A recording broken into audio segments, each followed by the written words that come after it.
So cancel culture is a dress rehearsal for mass murder. I'll be very clear. Cancel culture is a dress rehearsal for mass murder.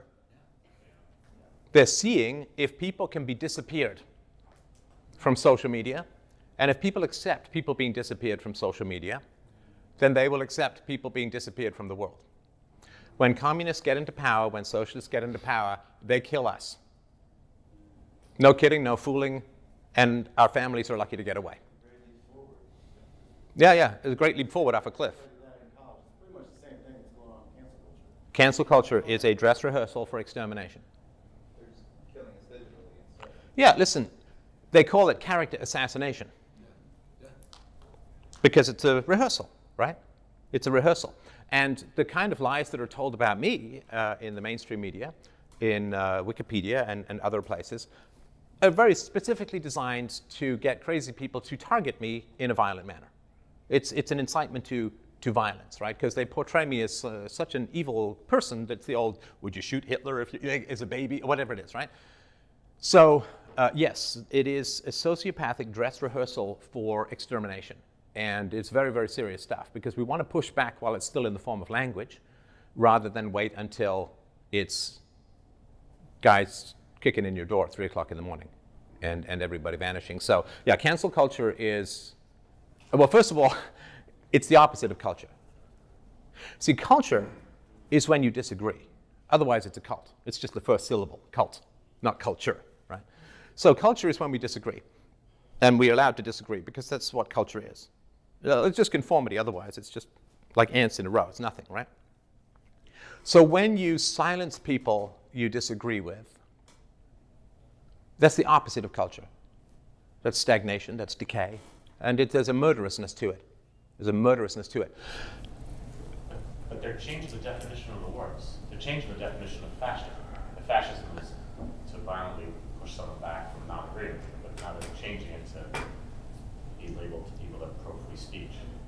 Yeah, of course, yeah, of course. So what they do, what they do is they will charge up words with such negative connotations that when they then attach those words to people, it's like that laser painting for an airstrike, right? So that's they want to charge up like words like racism, white nationalist, white supremacist, fascist, Nazi. They charge these words, and listen, some of these words have negative connotations for good reason and all that, but they charge these words up to the point where it overwhelms the mob's capacity for reason, and it creates such a level of hatred against those words that then when they attach those words to people, it's designed to call in violence, which is what I've sort of been facing, right? I mean, I can't, that's why it's nice to come out here with you lovely people because, I go out to other places and, people are attacking the venues, there are bomb threats, death threats, they call 911, the police don't even show. I mean, there's state of nature out there for free thinkers at the moment. So this is a nice break from the studio.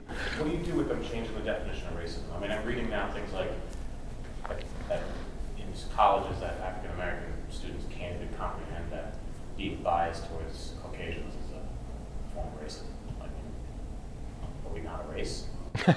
Well, see, now race is very clearly defined when it's time for affirmative action. But when whites say, well, we're a race and we have race interest, well, who knows what being white is?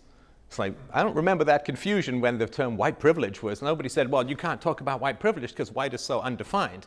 It's like, no, white privilege, right?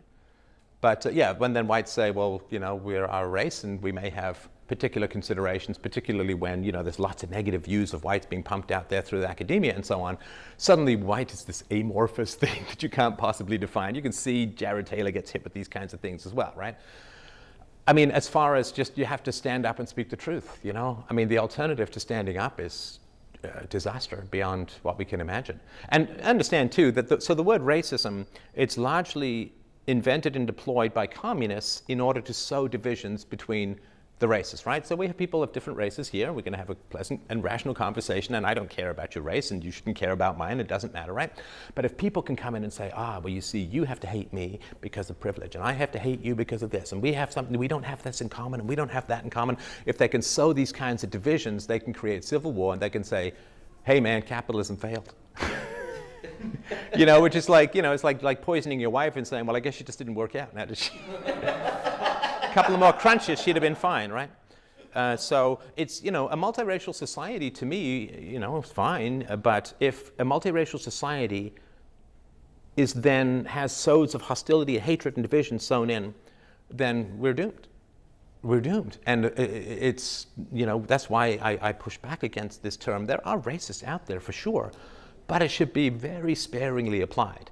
You know, this spray of everyone with racism, it devalues the word, which is an important word, because there are some people out there who are racist.